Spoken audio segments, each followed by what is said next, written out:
नमस्कार दोस्तों, मैं अखिलेश मिश्रा आपके अपने एजुकेशनल यूट्यूब चैनल विद्यार्थी तक में स्वागत करता हूं। जय हिंद साथियों, कैसे हैं आप सभी। मैं अखिलेश मिश्रा एक बार फिर से आप सभी साथियों का आपके अपने यूट्यूब चैनल विद्यार्थी तक पे हार्दिक स्वागत करता हूं। साथियों, ये डेली हम लोगों की बाल विकास की अर्थात चाइल्ड डेवलपमेंट की क्लास होती है। साथियों, प्रत्येक दिन हम लोग UP TET, C TET and super TET के कंबाइंड सिलेबस को टारगेट करते हुए, किसे UP TET, C TET and super TET के साथियों कंबाइंड सिलेबस को टारगेट करते हुए मैं प्रत्येक दिन आप लोगों को बाल विकास की अर्थात चाइल्ड डेवलपमेंट की क्लास को मैं विस्तृत तरीके से बिल्कुल थ्योरी अच्छे से विस्तार के साथ पढ़ते हुए साथियों मैं प्रत्येक दिन आप लोगों के हित में यह क्लास देने की कोशिश करता हूं। ठीक साथियों, यह क्लास पूरी तरीके से तीनों के सिलेबस को कंबाइंड करने के बाद, तीनों के सिलेबस को एनालिसिस किया मैंने अच्छे से। एनालिसिस करने के बाद प्रत्येक दिन एक साथियों बाल विकास की क्लास आप लोगों को दी जाती है। खास तौर पे साथियों आप लोगों को मैं बता दूं कि जो भी विद्यार्थी सी टेट की तैयारी कर रहे हैं, उनका एग्ज़ाम 31 जनवरी 2021 को पहले से ही सुनिश्चित किया जा चुका है, जिसका 3 से 4 दिन पहले एडमिट कार्ड भी आ चुका है। आप लोग अपने एग्ज़ाम सेंटर को भी देख सकते हैं।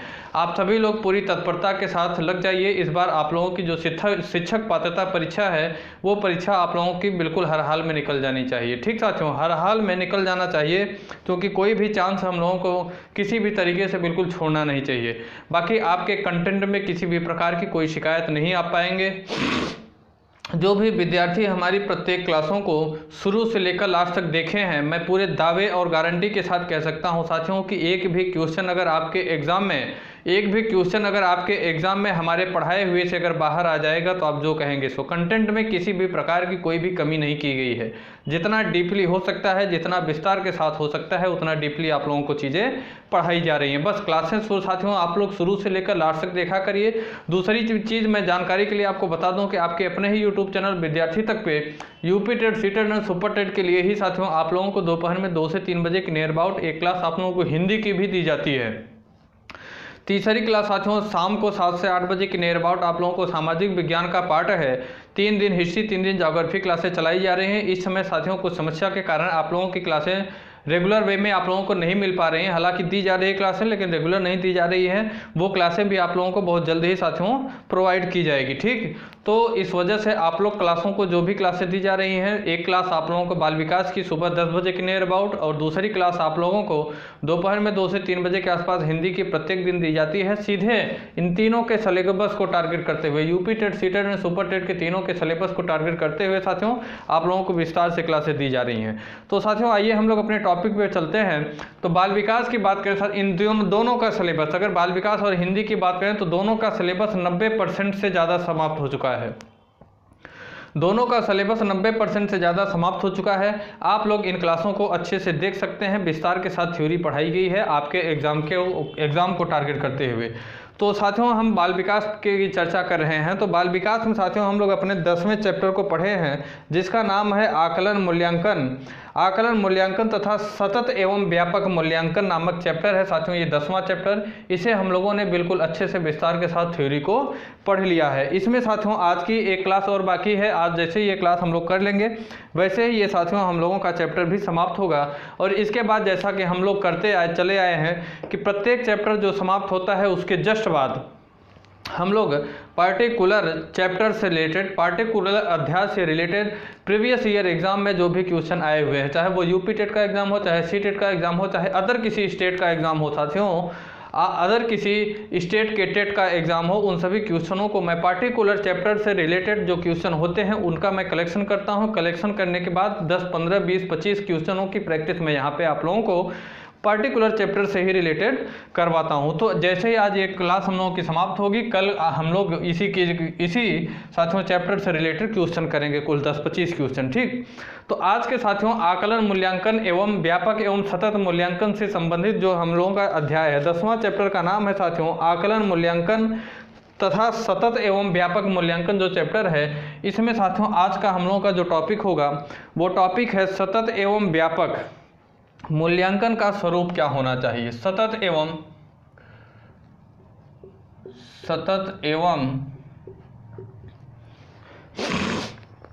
व्यापक मूल्यांकन का स्वरूप। व्यापक मूल्यांकन का मतलब सतत एवं व्यापक का मतलब समग्र, अर्थात सतत एवं व्यापक मूल्यांकन का स्वरूप, मूल्यांकन का स्वरूप, अर्थात साथियों nature of continuous and comprehensive evolution,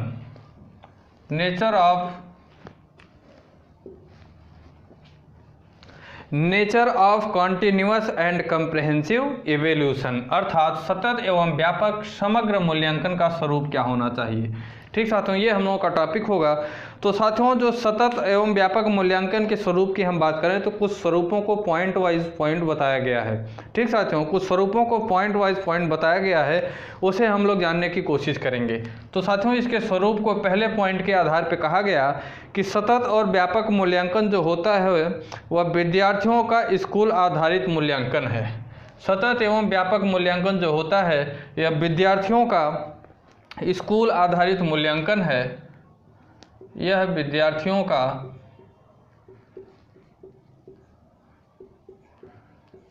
school आधारित मूल्यांकन है,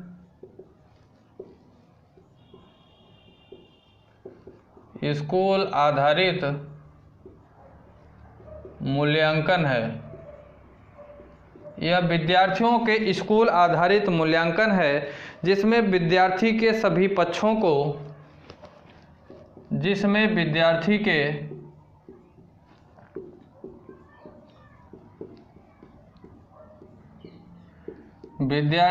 सभी पक्षों को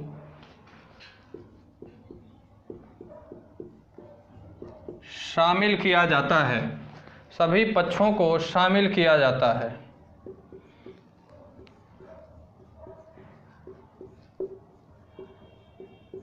विद्यार्थियों के सभी पक्षों को शामिल किया जाता है। सतत एवं व्यापक मूल्यांकन के स्वरूप को पहला स्वरूप बताया गया साथियों कि यह जो सतत एवं व्यापक मूल्यांकन होता है यह विद्यार्थियों का स्कूल आधारित मूल्यांकन होता है। सतत एवं व्यापक मूल्यांकन जो होता है यह विद्यार्थियों का स्कूल आधारित मूल्यांकन होता है। इसमें विद्यार्थी के सभी पक्षों को क्या किया जाता है, शामिल करने का काम किया जाता है। ठीक साथियों, अगला साथियों स्वरूप इसका बताया गया कि यह सतत पक्ष मूल्यांकन की निरंतरता और आवर्तिता पर ध्यान देता है। सतत एवं व्यापक मूल्यांकन जो होता है यह सतत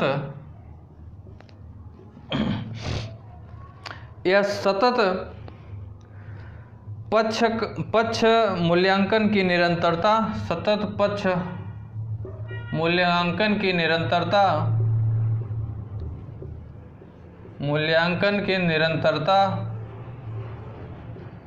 और आवर्तिता, मूल्यांकन की निरंतरता और आवर्तिता पर ध्यान देता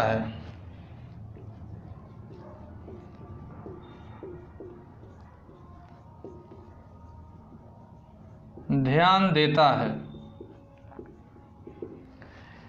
यह जो होता है सतत एवं व्यापक मूल्यांकन जो होता है यह सतत पक्ष मूल्यांकन की निरंतरता और आवर्तिता पर ध्यान देने का काम करता है। ठीक साथियों,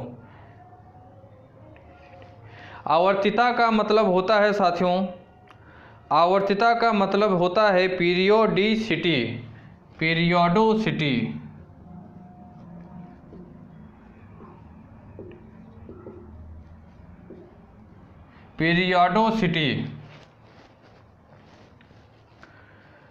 निरंतरता और आवर्तिता पर ध्यान देता है। अगला साथियों स्वरूप इसका क्या बताया गया, अगला स्वरूप बताया गया कि यह सतत का अर्थ साथियों सतत का अर्थ बताया गया साथियों कि विद्यार्थियों का शिक्षा के प्रारंभ में मूल्यांकन, सतत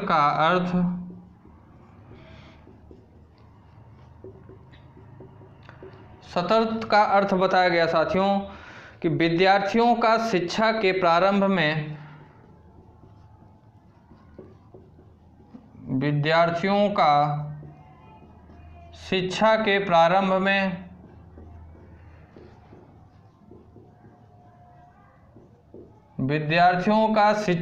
प्रारंभ में मूल्यांकन और शिक्षण प्रक्रिया की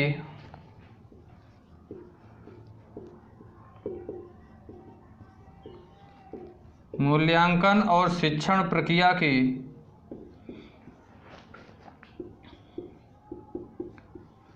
मूल्यांकन और शिक्षण प्रक्रिया की मूल्यांकन और शिक्षण प्रक्रिया की अवधि में मूल्यांकन करना, प्रक्रिया की अवधि में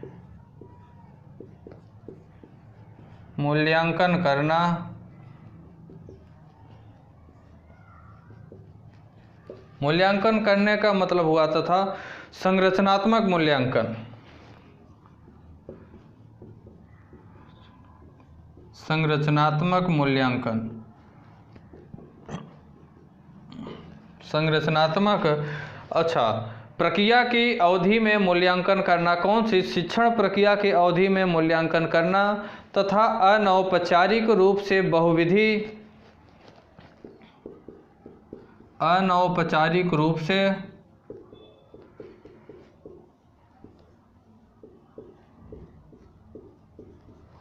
अनौपचारिक रूप से बहुविधि, अनौपचारिक रूप से बहुविधि तकनीकों का मूल्यांकन के लिए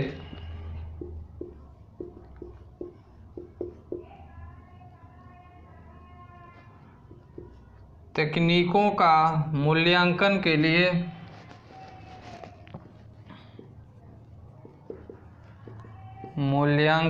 लिए तकनीकों का मूल्यांकन के लिए प्रयोग करना, प्रयोग करना।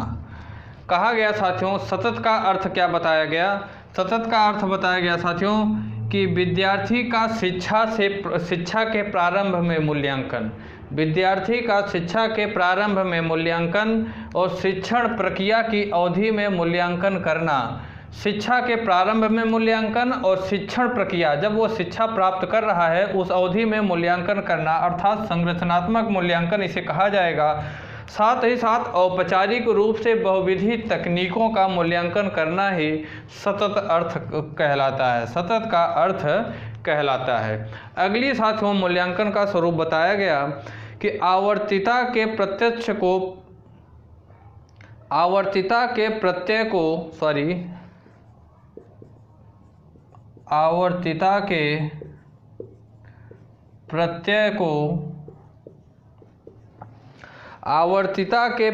को ऋणात्मक अर्थों में नहीं लेना चाहिए, ऋणात्मक अर्थों में नहीं लेना चाहिए। आवर्तिता के प्रत्यय को ऋणात्मक अर्थों में नहीं लेना चाहिए,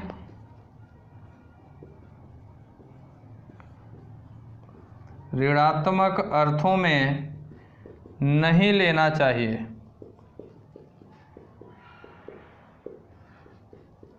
अर्थात इसके कहने का क्या मतलब है साथियों कि आवर्तिता का जो प्रत्यय है उसे ऋणात्मक अर्थों में नहीं लेना चाहिए। अर्थात इसके कहने का मतलब है कि अधिक से अधिक परीक्षण देना, अधिक से अधिक परीक्षण देना,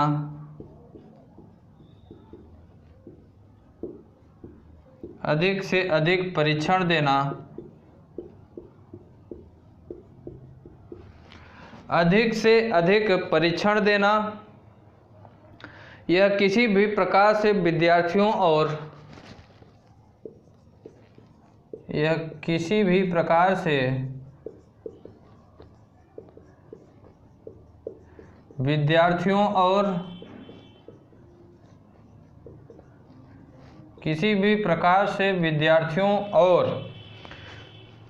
अध्यापकों के लिए भार नहीं होना चाहिए,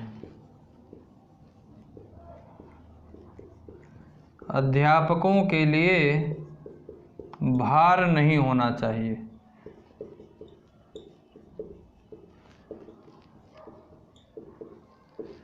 भार नहीं होना चाहिए। क्या कहा गया साथियों? ये चार मूल्यांकन के स्वरूप बताए गए। किसके? सतत एवं व्यापक अर्थात समग्र मूल्यांकन के चार स्वरूप बताए गए। कौन कौन से? पहला स्वरूप बताया गया साथियों कि यह विद्यार्थियों का स्कूल आधारित मूल्यांकन होता है। समग्र मूल्यांकन जो होता है यह विद्यार्थियों का स्कूल आधारित मूल्यांकन है जिसमें विद्यार्थी के सभी पक्षों को शामिल किया जाता है। विद्यार्थी के सभी पक्षों को शामिल करने के बाद ही उसका क्या सतत एवं व्यापक मूल्यांकन किया जा सकता है। अगला साथियों इसका स्वरूप बताया गया कि यह जो सतत एवं व्यापक मूल्यांकन होता है यह सतत पक्ष मूल्यांकन की निरंतरता और आवर्तिता पर ध्यान देता है। तीसरा स्वरूप बताया गया साथियों सतत का अर्थ के रूप में कि विद्यार्थियों के शिक्षा का प्रारंभ में मूल्यांकन, विद्यार्थियों का शिक्षा के प्रारंभ मतलब शिक्षा से पहले का मूल्यांकन और शिक्षण प्रक्रिया की अवधि में मूल्यांकन करना। जब शिक्षण प्रक्रिया उसकी चल रही है, जब वह शिक्षा प्राप्त कर रहा है, उस अवधि का मूल्यांकन करना तथा और अनौपचारिक रूप से बहुविधि तकनीकों का मूल्यांकन के लिए प्रयोग करना ही सतत कहलाता है। चौथा स्वरूप बताया गया कि आवर्तिता के प्रत्यय को ऋणात्मक अर्थों में नहीं लेना चाहिए। जो आवर्तिता का प्रत्यय हो उसे ऋणात्मक अर्थों में नहीं लेना चाहिए। कहने का मतलब यह है कि अधिक से अधिक परीक्षण देना यह किसी भी प्रकार से विद्यार्थियों और अध्यापकों के लिए भार नहीं होना चाहिए। मतलब बार बार परीक्षण देना और लेना जो हो यह किसी भी प्रकार से ना ही विद्यार्थियों को भार समझ में आए और ना ही परीक्षण लेने वाले अध्यापकों को ही यह भार समझ में आए। यह साथियों सतत एवं व्यापक मूल्यांकन के 4 स्वरूप हैं। ठीक, यहाँ एग्जामिनर आपसे पूछेगा कि निम्न में से सतत एवं व्यापक मूल्यांकन का स्वरूप कौन सा है या कौन सा नहीं है। इस तरीके से आपसे क्वेश्चन पूछेगा। या तो आपसे पूछ लेगा कि सतत एवं व्यापक अर्थात समग्र मूल्यांकन के कुल कितने स्वरूप बताए गए। तो साथियों 4 स्वरूप यहाँ पे आप लोगों को बताया गया। अब आगे हम बात करेंगे साथियों सतत एवं व्यापक मूल्यांकन की कौन कौन सी मान्यताएं हैं। इसे आप लोग नोट कर लीजिएगा, हर हाल में बहुत ही इम्पॉर्टेंट चीज़ें हैं। जितनी चीज़ें आज मैं पढ़ाऊंगा, जितनी चीज़ें मैं पढ़ा रहा हूँ वो सभी साथियों बहुत ही इम्पॉर्टेंट हैं, लेकिन इसे आप लोग पॉइंट वाइज पॉइंट हर हाल में नोट करिएगा। एग्जामिनर पूछता है, खासतौर पे ऐसे लॉजिकली क्वेश्चन सीटेट के एग्ज़ाम में पूछे जाते हैं। ठीक, अब आगे हम पढ़ेंगे कि सतत एवं व्यापक अर्थात समग्र मूल्यांकन की मान्यताएं। मूल्यांकन की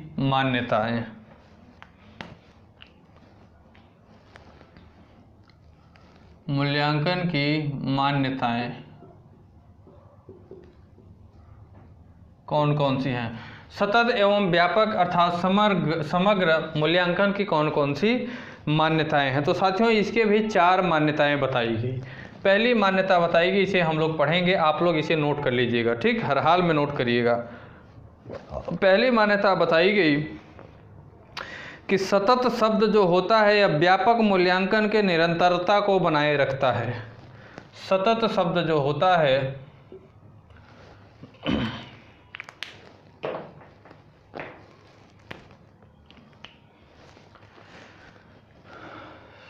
सतत शब्द जो होता है साथियों, सतत शब्द व्यापक मूल्यांकन की निरंतरता को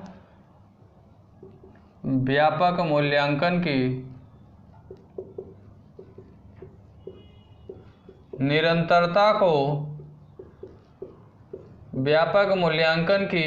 निरंतरता को बनाए रखता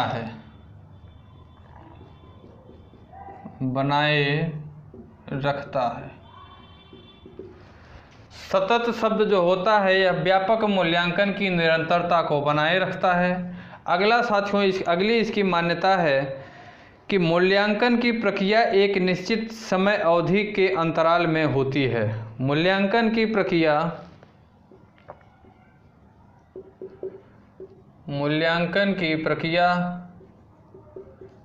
एक निश्चित समय अंतराल में एक निश्चित समय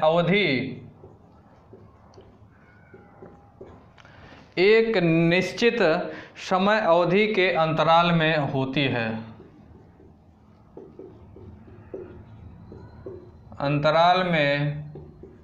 होती है।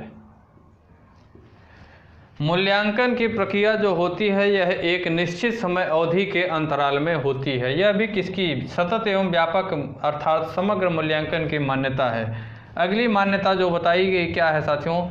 अगली मान्यता कहा गया कि समग्र शब्द बच्चे के संपूर्ण विकास की बात करता है। समग्र शब्द जो होता है यह किसकी? बच्चे के संपूर्ण विकास की बात करता है।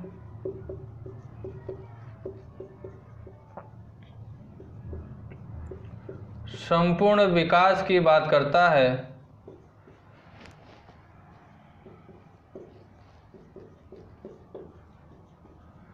समग्र शब्द बच्चे के संपूर्ण विकास की बात करता है और संपूर्ण पक्षों को आकर्षित करता है।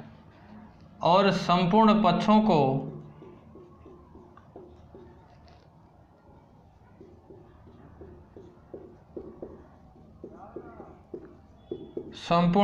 को आकर्षित करता है। संपूर्ण पक्षों को आकर्षित करता है। संपूर्ण पक्षों को क्या करता है साथियों? आकर्षित करता है। क्या? जो समग्र शब्द होता है, यह बताया गया कि समग्र शब्द का क्या अर्थ है। तो समग्र शब्द जो होता है साथियों, यह बच्चे का जो संपूर्ण विकास होता है उसके बच्चे के संपूर्ण विकास की बात करता है। साथ ही साथ संपूर्ण पक्षों को क्या करता है? आकर्षित करने का काम करता है। बच्चे का जो संपूर्ण पक्ष होता है उसे आकर्षित भी कौन करता है? समग्र शब्द जो होता है अर्थात सतत एवं व्यापक मूल्यांकन जो होता है यही करता है। अगली और अंतिम मान्यता कही गई साथियों कि शैक्षिक क्षेत्रों का निर्धारण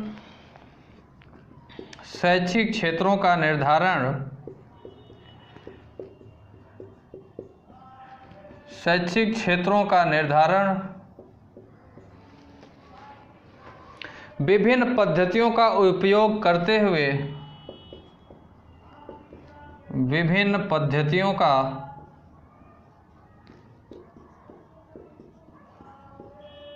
उपयोग करते हुए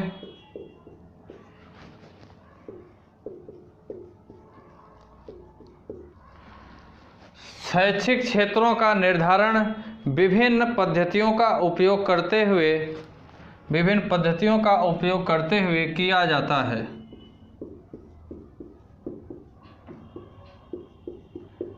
विभिन्न पद्धतियों का उपयोग करते हुए किया जाता है। यह साथियों सतत एवं व्यापक मूल्यांकन की 4 जो है मान्यताएं हैं। कौन कौन सी?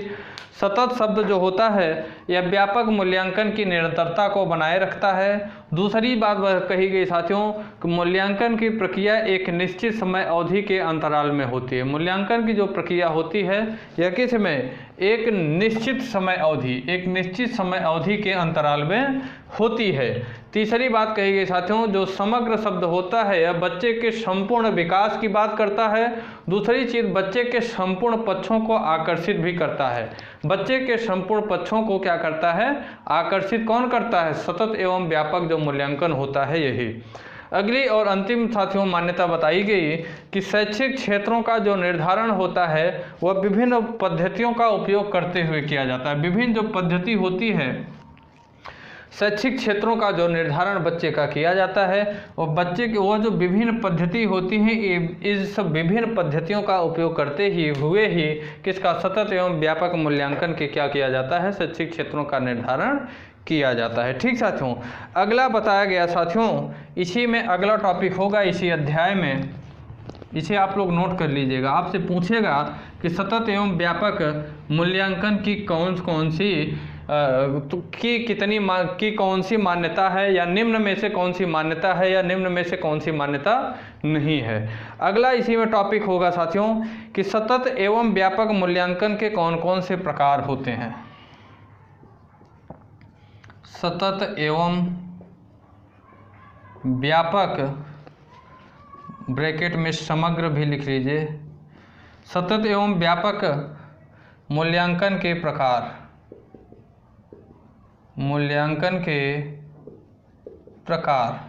सतत एवं व्यापक मूल्यांकन के कौन कौन से प्रकार हैं, इसे भी हम लोग जानेंगे। तो साथियों, सतत एवं व्यापक मूल्यांकन के कुल 2 प्रकार बताए गए। कौन कौन से 2 प्रकार बताए गए? एक साथियों आंतरिक मूल्यांकन बताया गया और दूसरा सतत बाह्य मूल्यांकन बताया गया। सतत एवं व्यापक मूल्यांकन के 2 प्रकार कौन कौन सा है? पहला बताया गया सतत एवं व्यापक आंतरिक मूल्यांकन। सतत एवं व्यापक अर्थात समग्र, सतत एवं व्यापक आंतरिक मूल्यांकन।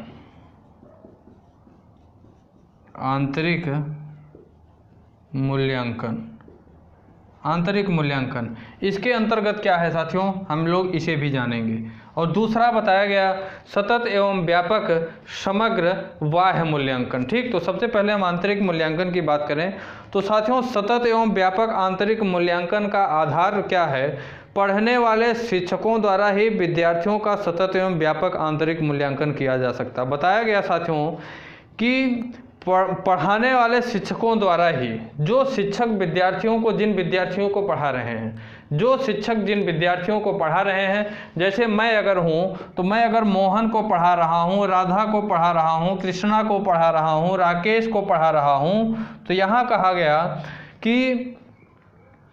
कहा गया साथियों कि पढ़ाने वाले शिक्षकों द्वारा ही, मतलब मेरे द्वारा ही, पढ़ाने वाले शिक्षकों के द्वारा ही विद्यार्थियों का सतत एवं व्यापक आंतरिक मूल्यांकन किया जा सकता है। कहा गया कि पढ़ाने वाले शिक्षकों के माध्यम से ही विद्यार्थियों का सतत एवं व्यापक आंतरिक मूल्यांकन किया जा सकता है। इसमें साथियों विद्यार्थी की शैक्षिक प्रगति का मूल्यांकन आंतरिक अर्थात शिक्षण कार्य कर रहे शिक्षकों द्वारा सत्र के समय थोड़े थोड़े अंतराल पर किया जाता है, जिसमें विद्यार्थियों को उनकी कमियों और सफलताओं को जानकारी समय समय पर मिलती रहती है तथा वे अपने शैक्षिक प्रगति के लिए भी प्रयास रहते हैं। क्या कहा गया साथियों? इसमें कहा गया कि इसमें क्या होता है कि विद्यार्थी की जो शैक्षिक प्रगति होती है उसका मूल्यांकन आंतरिक का मतलब होगा कि शिक्षण कार्य जो भी शिक्षक कर रहे हैं उन शिक्षकों द्वारा सत्र के समय थोड़े थोड़े अंतराल पर किया जाता है, जिससे विद्यार्थियों की उनकी कमियों और सफलताओं की जानकारी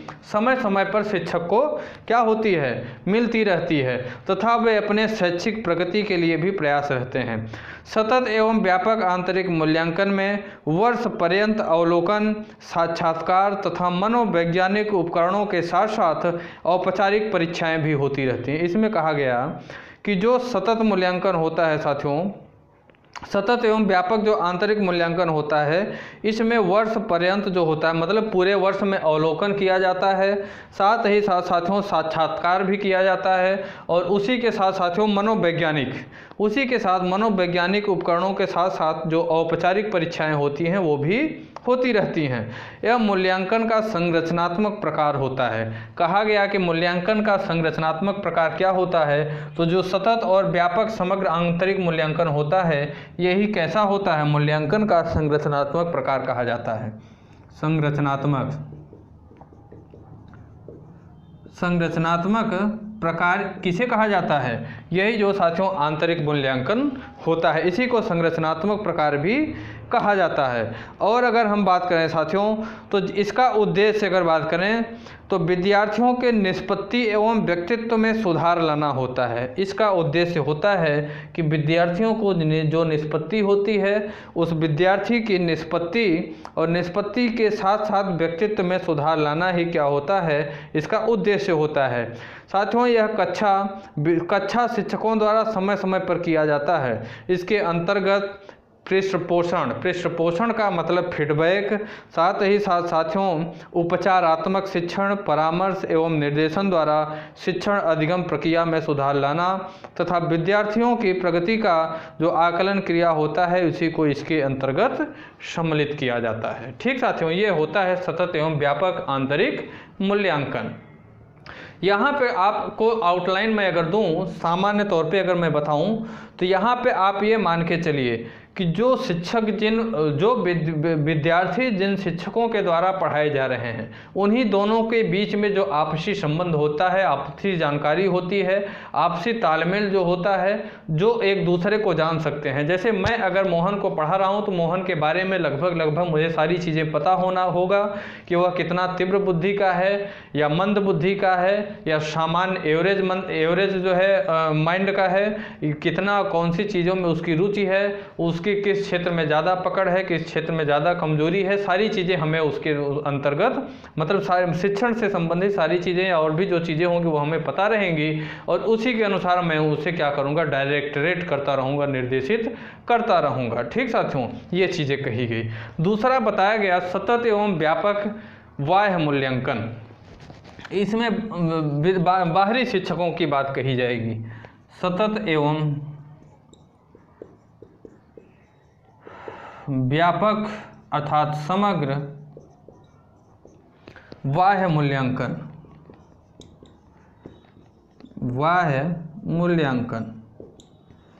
इसके अंतर्गत हम बात करें, सतत एवं व्यापक समग्र बाह्य मूल्यांकन के अंतर्गत हम बात करें, यही दो प्रकार बताए गए। सतत एवं व्यापक समग्र मूल्यांकन के यही दो प्रकार बताए गए। कौन कौन से? एक आंतरिक मूल्यांकन, दूसरा बाह्य मूल्यांकन। तो बाह्य मूल्यांकन के अंतर्गत हम बात करें साथियों, तो सतत एवं बाह्य मूल्यांकन जो होता है, इसमें विद्यार्थियों की संप्राप्ति का आकलन मौखिक रूप से, लिखित रूप से या तो प्रयोगात्मक परीक्षाओं के द्वारा किया जाता है। इसमें विद्यार्थियों का जो आकलन किया जाता है साथियों, विद्यार्थियों का जो संप्रति आकलन किया जाता है वह मौखिक रूप से, लिखित रूप से तथा प्रयोगात्मक परीक्षाओं के द्वारा किया जाता है। प्रश्न पत्रों द्वारा सत्र के अंत में औपचारिक रूप से किन्हीं दो शिक्षकों द्वारा किया जाता है। मतलब कहा गया कि जब जो उनकी साथियों क्या होते, सत्र के अंत में औपचारिक रूप से जो परीक्षा होती है, उस परीक्षा को किन्हीं दो शिक्षकों अथवा परीक्षकों के द्वारा किया जाता है।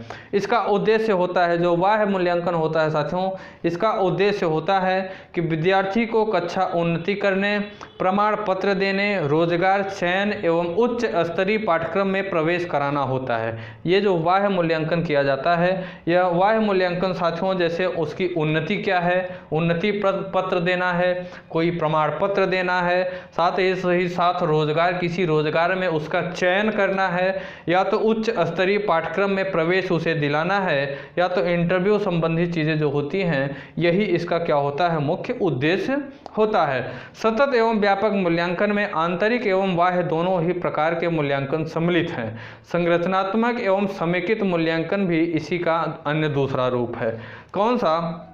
जो संरचनात्मक मूल्यांकन होता है तथा समेकित मूल्यांकन जो होता है, यह भी इसी दोनों का, आंतरिक मूल्यांकन और बाह्य मूल्यांकन का क्या है, दूसरा रूप है। ठीक साथियों, तो सतत एवं व्यापक अर्थात समग्र मूल्यांकन के कौन कौन से प्रकार होते हैं? एक होता है आंतरिक मूल्यांकन और दूसरा होता है बाह्य मूल्यांकन। यही दो प्रकार होते हैं। ठीक, अगला टॉपिक साथियों हम लोगों का होगा कि सतत एवं व्यापक समग्र मूल्यांकन के उद्देश्य क्या क्या होते हैं, क्या होंगे। इसे आप लोग लिख लिए होंगे, नीचे वाली भी चीज़ें आप लोग लिख लीजिए, बहुत ही इम्पोर्टेंट चीज़ें हैं। आगे हम जानेंगे कि इसका उद्देश्य क्या होता है।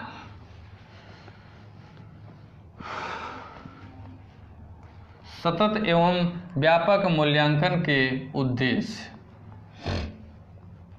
क्या जानेंगे, इसका उद्देश्य क्या होता है।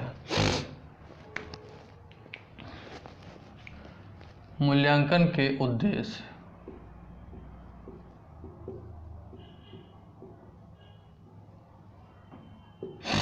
उद्देश्य की अगर हम बात करें साथियों, तो इसके कुछ उद्देश्य, कुछ केंद्रीय माध्यमिक शिक्षा बोर्ड द्वारा सतत एवं व्यापक मूल्यांकन के लिए कुछ उद्देश्य बताया। यह उद्देश्य साथियों किसके द्वारा दिए गए? सबसे पहले यह जानिए कि यह उद्देश्य जो सतत एवं व्यापक समग्र मूल्यांकन के उद्देश्य हैं, यह केंद्रीय माध्यमिक शिक्षा बोर्ड द्वारा दिया गया। आपसे सिंपल सा क्वेश्चन पूछ सकता है कि जो सतत एवं व्यापक मूल्यांकन के उद्देश्य किसके द्वारा दिया गया, तो यह उद्देश्य साथियों, यह उद्देश्य किसके द्वारा? केंद्रीय माध्यमिक शिक्षा बोर्ड द्वारा, केंद्रीय माध्यमिक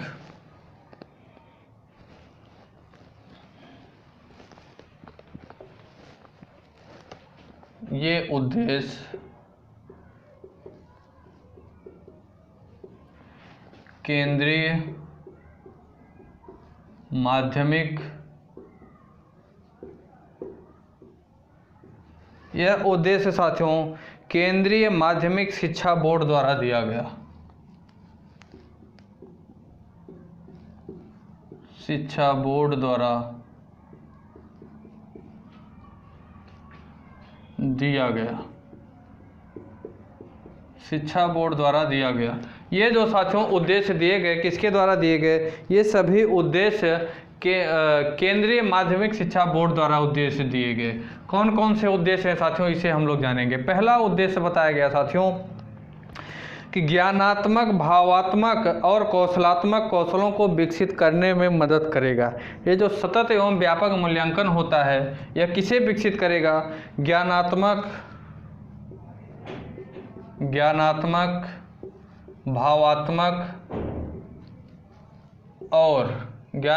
भावात्मक और साथ ही साथ कौशलात्मक कौशलों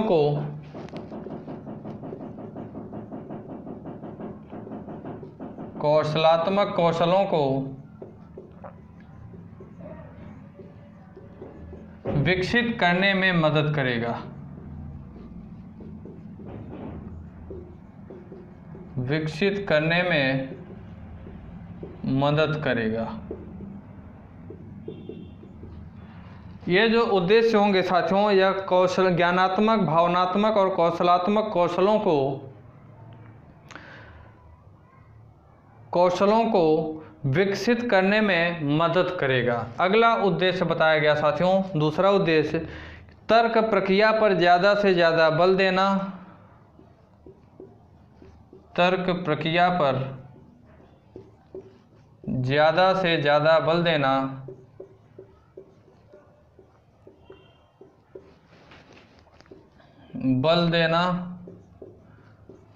तर्क प्रक्रिया पर ज़्यादा से ज़्यादा बल देना और रटने की प्रक्रिया को कम करना।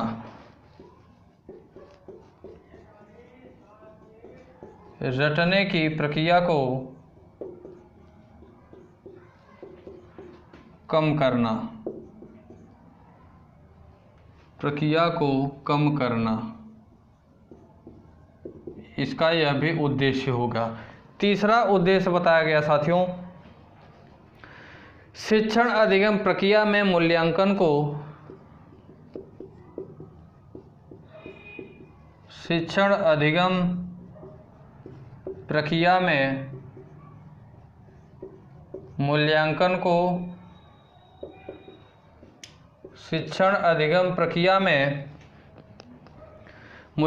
को एक महत्वपूर्ण एवं अंतर्निहित भाग के रूप में एक महत्वपूर्ण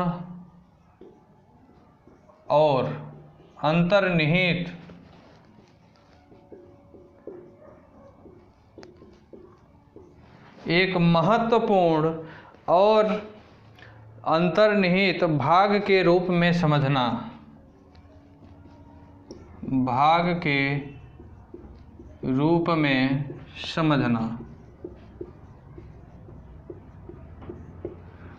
के रूप में समझना। शिक्षण अधिगम प्रक्रिया में मूल्यांकन को एक महत्वपूर्ण और अंतर्निहित भाग के रूप में समझना। चौथा साथियों उद्देश्य बताया गया कि विद्यार्थियों में सुधार एवं उपलब्धि के लिए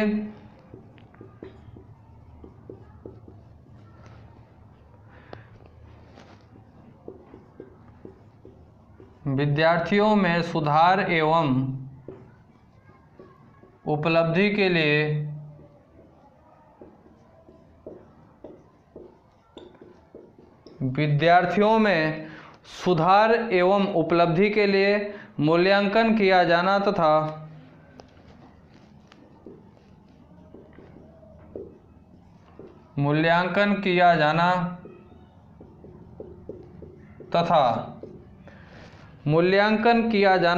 तथा शिक्षण अधिगम के लिए एक ऐसी रणनीति को तैयार करना शिक्षण अधिगम के लिए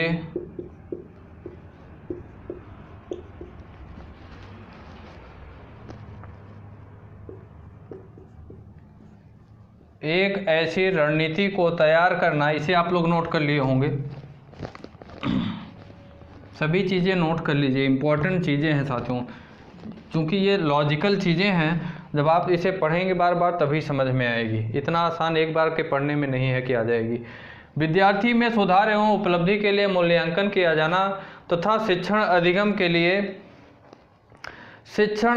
के लिए एक ऐसी रणनीति को तैयार करना, एक ऐसी रणनीति को तैयार करना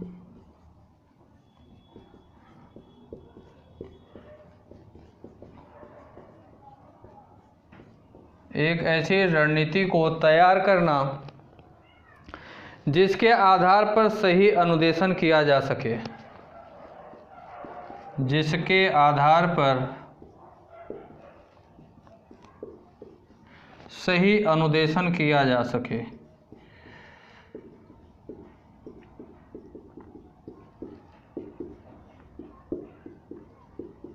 जिसके आधार पर सही अनुदेशन क्या हो, सही अनुदेशन किया जा सके। ठीक साथियों, और पांचवा उद्देश्य जो बताया गया वो उद्देश्य कहा गया शिक्षण और अधिगम की प्रक्रिया को, शिक्षण और अधिगम की प्रक्रिया को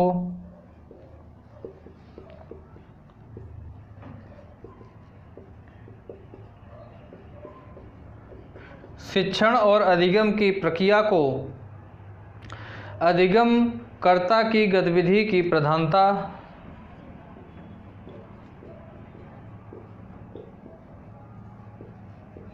अधिगमकर्ता की गतिविधि की प्रधानता,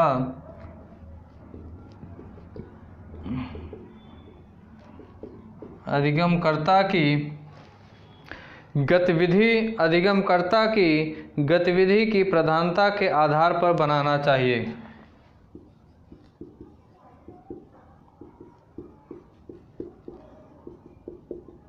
बनाना चाहिए। ठीक, क्या किस आधार पे? अधिगमकर्ता की गतिविधि की प्रधानता के आधार पर ही शिक्षण और अधिगम की प्रक्रिया को बनाना चाहिए। छठवां साथियों उद्देश्य बताया गया कि किसी भी कार्यक्रम की सामाजिक उपयोगिता,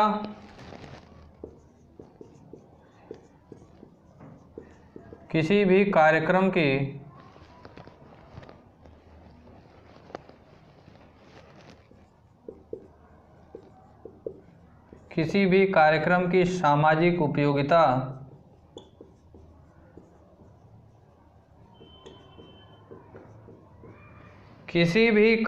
की सामाजिक उपयोगिता होना तथा अधिगमकर्ता के विषय में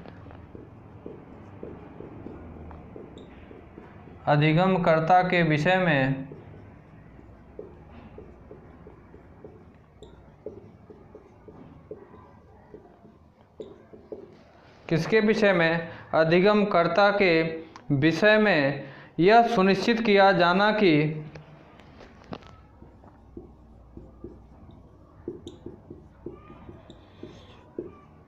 यह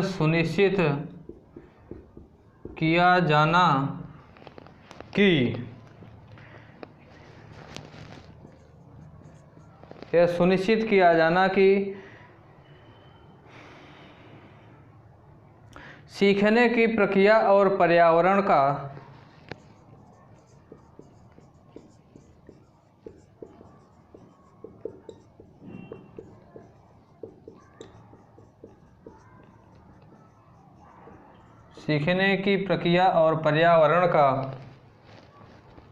सही उपयोग हुआ है अथवा नहीं,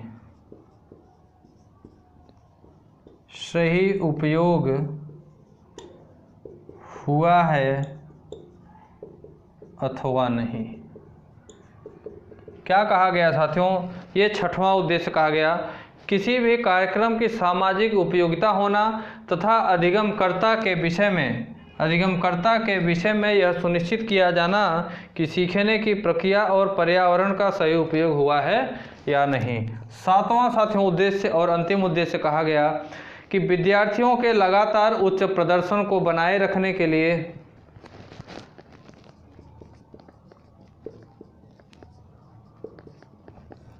विद्यार्थियों के लगातार उच्च प्रदर्शन को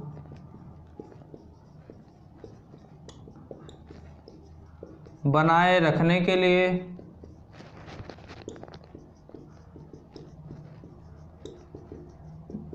उच्च प्रदर्शन को बनाए रखने के लिए मूल्यांकन को एक आवश्यक उपकरण के रूप में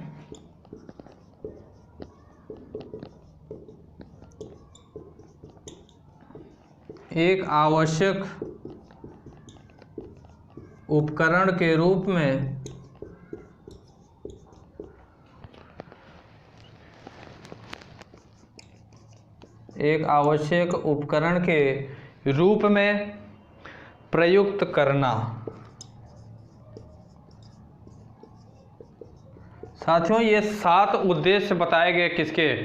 सतत एवं व्यापक मूल्यांकन के। सतत एवं व्यापक मूल्यांकन के साथियों ये कितने 7 उद्देश्य बताए गए। इन उद्देश्यों को थोड़ा सा हम समझने की कोशिश करेंगे साथियों। ठीक, पहला उद्देश्य बताया गया साथियों कि ज्ञानात्मक, भावनात्मक और कौशलात्मक कौशलों को विकसित करने में मदद करता है। क्या? सतत एवं व्यापक मूल्यांकन जो होता है यह ज्ञानात्मक, भावनात्मक और कौशलात्मक कौशलों को विकसित करने में मदद करता है।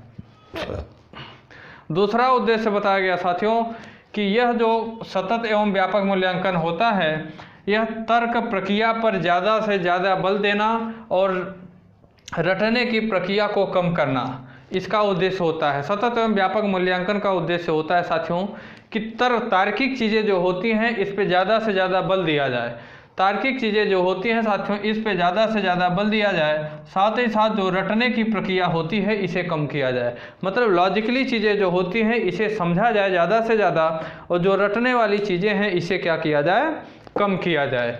तीसरा साथियों उद्देश्य जो बताया गया, तीसरा उद्देश्य जो कहा गया, यह बताया गया साथियों कि शिक्षण अधिगम प्रक्रिया में मूल्यांकन को एक महत्वपूर्ण और अंतर्निहित भाग के रूप में समझना।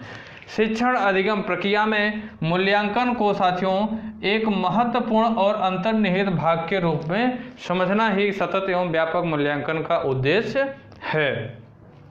चौथा उद्देश्य बताया गया साथियों कि विद्यार्थियों में सुधार एवं उपलब्धि के लिए मूल्यांकन किया जाना तथा शिक्षण अधिगम के लिए एक ऐसी रणनीति को तैयार करना जिसके आधार पर सही अनुदेशन किया जा सके। एक ऐसी रणनीति तैयार की जाए साथियों जिसमें विद्यार्थियों का सही अनुदेशन किया जा सके, भी किया जा सके। यह भी सतत एवं व्यापक मूल्यांकन का एक उद्देश्य है। पांचवा उद्देश्य बताया गया शिक्षण और अधिगम की प्रक्रिया को अधिगमकर्ता की गतिविधि, जो अधिगमकर्ता अर्थात सीखने वाला जो होता है, अधिगम का मतलब सीखना होता है, तो जो अधिगमकर्ता की गतिविधि होती है उस गतिविधि की प्रधानता के आधार पर बनाना चाहिए। जो साथियों शिक्षण और अधिगम की प्रक्रिया हो, अर्थात शिक्षण मतलब जो शिक्षण देने और साथ ही साथ सीखने की जो प्रक्रिया हो वह सीखने वाले की क्या गतिविधि है, सीखने वाले की गतिविधि क्या है, उसकी प्रधानता के आधार पर ही जो क्या हो शिक्षण और अधिगम हो उसकी प्रक्रिया को बनाना चाहिए। छठवां उद्देश्य बताया गया कि किसी भी कार्यक्रम की जो सामाजिक उपयोगिता हो, किसी भी कार्यक्रम की सामाजिक उपयोगिता होना चाहिए तथा अधिगमकर्ता अर्थात सीखने वाले के विषय में यह भी सुनिश्चित किया जाना चाहिए कि सीखने की प्रक्रिया और पर्यावरण का सही उपयोग हुआ है या नहीं।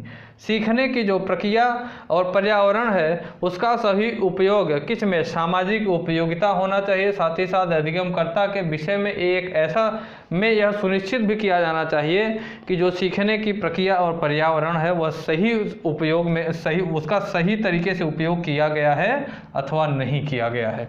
यह भी सतत एवं व्यापक मूल्यांकन का क्या होता है, उद्देश्य होता है। आगे साथियों 7वां उद्देश्य बताया गया और अंतिम उद्देश्य कि विद्यार्थियों में लगातार उच्च प्रदर्शन करने के लिए, कि विद्यार्थी लगातार, अगर कोई विद्यार्थी के अंदर टैलेंट है वो लगातार अच्छा प्रदर्शन कर रहा है, लगातार अगर वह अच्छा प्रदर्शन कर रहा है तो उसके उच्च प्रदर्शन को बनाए रखने के लिए साथियों मूल्यांकन को एक आवश्यक उपकरण के रूप में भी प्रयुक्त करना चाहिए। मतलब उसका जो मूल्यांकन किया जाए उसे एक आवश्यक उपकरण के रूप में क्या किया जाना चाहिए, उसका प्रयुक्त किया जाना चाहिए, उसे एक आवश्यक उपकरण के रूप में प्रयुक्त किया जाना चाहिए। ये साथियों क्या है, सतत एवं व्यापक मूल्यांकन के 7 उद्देश्य हैं। एग्जामिनर आपसे क्वेश्चन पूछेगा कि सतत एवं व्यापक मूल्यांकन के कुल कितने उद्देश्य होते हैं, तो यहाँ आपको आंसर देना पड़ेगा 7 उद्देश्य होते हैं। ये सिंपल सा क्वेश्चन पूछा। अगले क्वेश्चन को अगर वो बनाएगा, थोड़ा सा टफ क्वेश्चन बनाना चाहेगा, तो आपसे पूछेगा साथियों कि सतत एवं व्यापक मूल्यांकन का निम्न में से कौन सा उद्देश्य है। निम्न में से कौन सा उद्देश्य सतत एवं व्यापक मूल्यांकन का है। या तो आपसे पूछेगा कि सतत एवं व्यापक मूल्यांकन का निम्न में से कौन सा उद्देश्य नहीं है, निम्न में से कौन सा उद्देश्य नहीं है। ठीक साथियों, तो ये आपसे क्या पूछेगा, एग्जामिनर इस तरीके से क्वेश्चन आपसे पूछ सकता है। ठीक, इसे आप लोग नोटिस करिएगा, रिवीजन भी करिएगा साथियों, नोटिस भी करिएगा, साथ ही साथ रिवीजन भी करने का काम करिएगा। अगला साथियों टॉपिक इसमें और अंतिम टॉपिक होगा कि सतत एवं व्यापक मूल्यांकन के कौन कौन से लाभ होते हैं। इसे मैं मिटा रहा हूँ। ठीक साथियों, सतत एवं, इसे आप लोग नोट कर लीजिए, मैं मिटा रहा हूँ। इम्पॉर्टेंट चीज़ें नोट नहीं करेंगे अगर आप लिखने के चक्कर में, सिर्फ और सिर्फ लिखने के चक्कर में विद्यार्थी इन चीज़ों को छोड़ता है। अगर लिखने के चक्कर में अगर आप इसे छोड़ें तो फिर आप समझिए कि आपका कितना नुकसान होगा, इसकी भरपाई जीवन भर आप नहीं कर पाएंगे। ठीक, क्योंकि पढ़ाई का कोई शॉर्टकट नहीं होता, उसके लिए स्ट्रगल करना ही करना पड़ेगा। अब हम पढ़ेंगे साथियों सतत एवं व्यापक मूल्यांकन के कौन कौन से लाभ होते हैं। सतत एवं व्यापक मूल्यांकन के लाभ हम लोग जानेंगे। ठीक, इसके बाद साथियों ये अंतिम टॉपिक हमारा इस चैप्टर से संबंधित चैप्टर अर्थात आकलन मूल्यांकन एवं सतत एवं व्यापक मूल्यांकन नामक जो चैप्टर हम लोगों ने शुरू किया, यह उसका अंतिम टॉपिक है। सतत एवं व्यापक मूल्यांकन के कौन कौन से लाभ होते हैं, तो साथियों हम इसके लाभ को जानेंगे। पहला लाभ साथियों इसमें होता है कि जो यह सतत एवं व्यापक मूल्यांकन होता है साथियों, यह छात्रों को अध्ययन की ओर अग्रसित करता है। यह छात्रों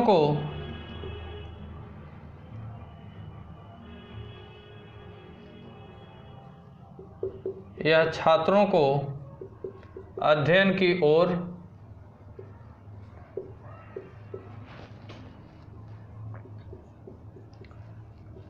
अग्रसित करता है। सतत एवं व्यापक मूल्यांकन जो होता है यह छात्रों को अध्ययन की ओर अग्रसित करता है। अगला साथियों जो इससे लाभ होता है वह होता है कि यह छात्रों के व्यक्तिगत मार्गदर्शन में सहायता करता है। यह छात्रों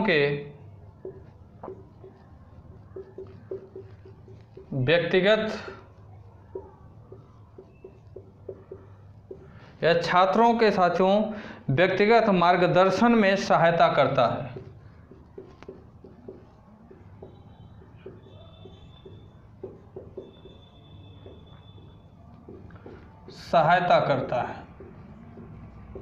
ये दूसरा लाभ हुआ। तीसरा लाभ इसमें बताया गया साथियों कि यह जो होता है यह बच्चों की कमजोरियों को जानने में सहायक होता है। यह बच्चों की कमजोरियों को जानने में सहायक होता है।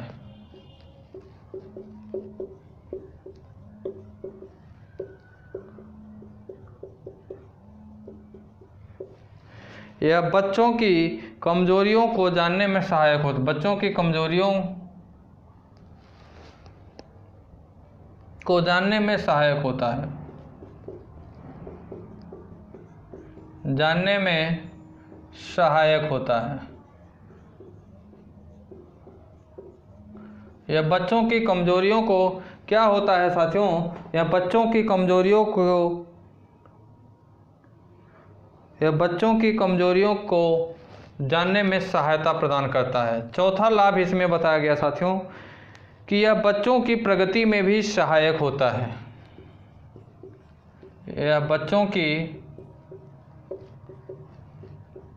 प्रगति में सहायक होता है।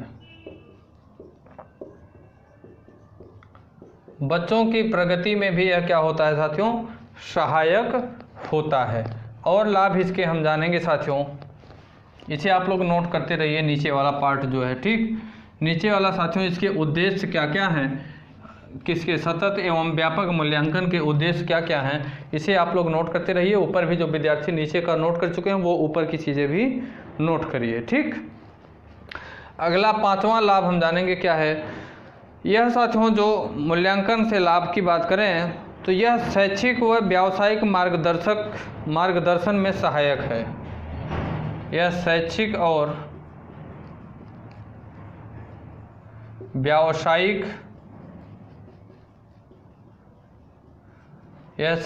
और व्यावसायिक मार्गदर्शन में सहायक है। मार्गदर्शन में सहायक है। 6वां लाभ इसकी बात करें साथियों तो अगला लाभ बताया गया कि यह बालकों के चहुमुखी विकास को निरंतर गति प्रदान करता है।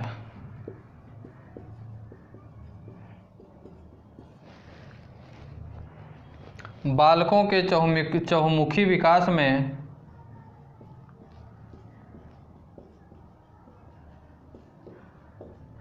यह बालकों के चहुमुखी विकास को निरंतर गति प्रदान करता है। विकास को निरंतर गति प्रदान करता है।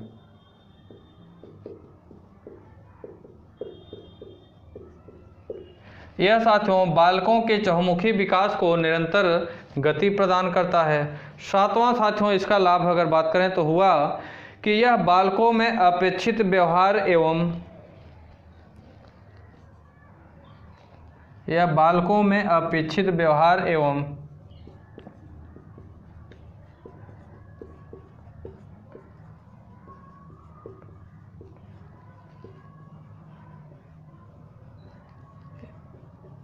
आचरण या बालकों में अपेक्षित व्यवहार एवं आचरण परिवर्तन की जांच करता है।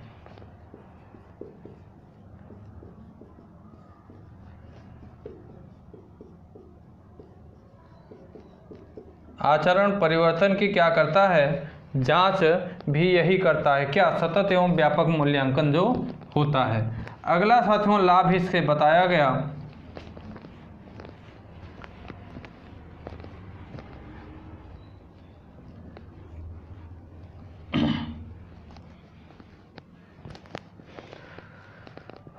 आठवां लाभ इससे बताया गया साथियों कि यह बालकों की सभी कठिनाइयों का निर्धारण करने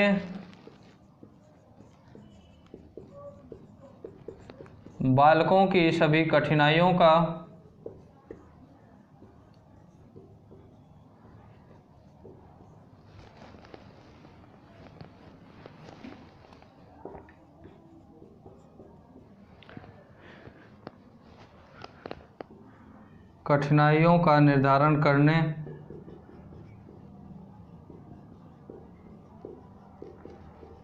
या बालकों की सभी कठिनाइयों का निर्धारण करने तथा दोषों को जानने में सहायक है। तथा दोषों को जानने में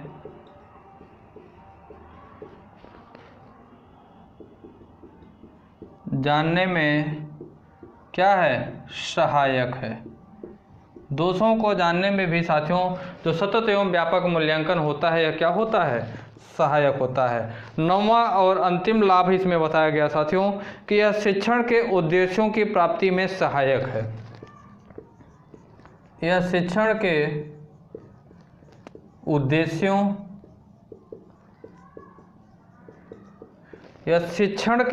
उद्देश्यों की प्राप्ति में सहायक है। प्राप्ति में सहायक है।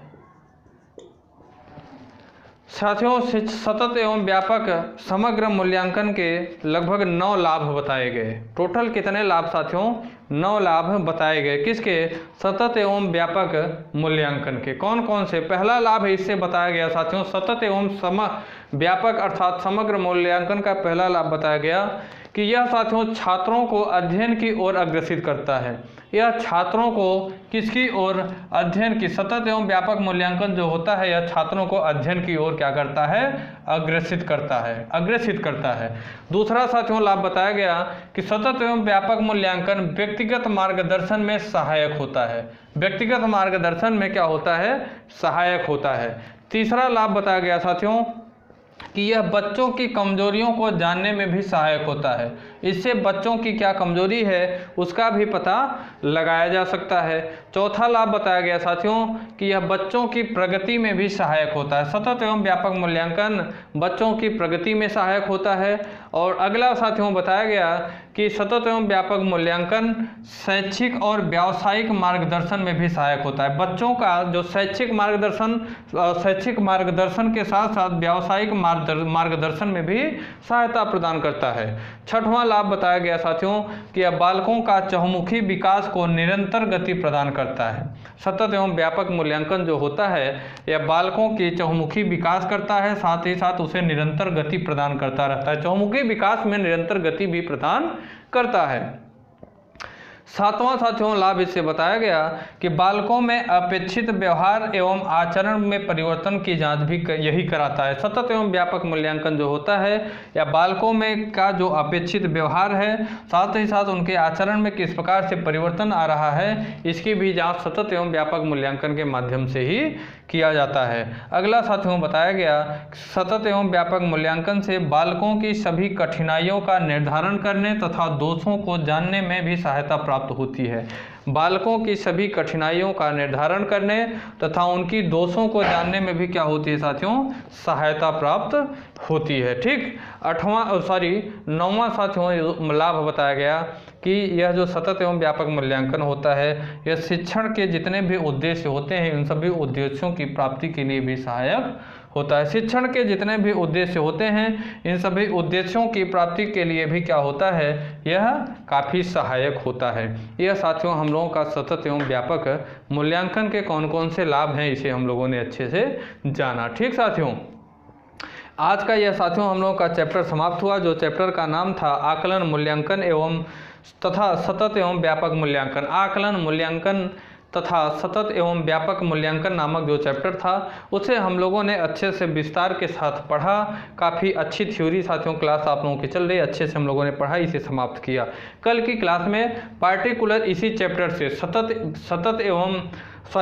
आकलन मूल्यांकन तथा सतत एवं व्यापक मूल्यांकन से रिलेटेड चैप्टर जो है इसी चैप्टर से रिलेटेड प्रीवियस ईयर एग्जाम में जो क्वेश्चन आए हुए हैं उन सभी एग्जाम में आए हुए क्वेश्चनों को मैं सेलेक्ट करूंगा आज। उन सभी क्वेश्चनों का कलेक्शन करने के बाद कल की क्लास में मैं उन सभी क्वेश्चनों की प्रैक्टिस आप लोगों को करवाऊंगा। एक भी क्वेश्चन आपका एग्जाम में छूटना नहीं चाहिए साथियों, वह चाहे यूपी टेट के एग्जाम में आया हुआ क्वेश्चन हो, चाहे सी टेट का एग्जाम में आया हुआ क्वेश्चन हो, या तो अदर किसी स्टेट के टेट में आया हुआ इस चैप्टर से रिलेटेड क्वेश्चन होगा, सभी क्वेश्चनों को मैं सेलेक्ट करूंगा और आपके तक कल मैं पहुंचाने की कोशिश करूंगा।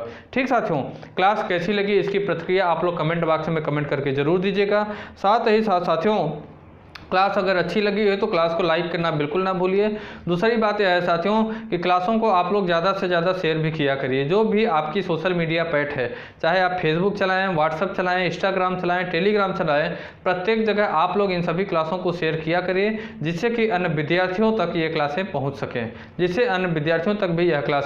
पहुँच सके। ठीक साथियों, दूसरी चीज़ यह है कि अगर आप वीडियो देख रहे हैं हमारे यूट्यूब चैनल विद्यार्थी तक पे नए हैं तो आप भी हमारे यूट्यूब चैनल विद्यार्थी तक को सब्सक्राइब करें, साथ ही साथ बेल आइकन को दबाना ना भूलें जिससे कि आने वाली क्लासों की नोटिफिकेशन या अन्य जो एजुकेशनल रिलेटेड इन्फॉर्मेशन हमारे यूट्यूब चैनल विद्यार्थी तक पे दी जाती है वो आप तक आसानी से पहुँचे। अगली इंपॉर्टेंट बात मैं ये भी कहूँगा साथियों कि आप लोगों का अगर कोई डाउट है, आप लोगों का अगर इससे रिलेटेड कोई डाउट है साथियों, तो आप अपने डाउट को हमारे टेलीग्राम चैनल विद्यार्थी तक से जुड़ें। वहाँ आप अपने डाउट को हमसे शेयर करिए, मैं किसी अन्य वीडियो के माध्यम से आपके डाउट को दूर करने की पूरी कोशिश भी करूंगा। ठीक साथियों, तो ये साथियों कुछ इंपॉर्टेंट इंफॉर्मेशन थी।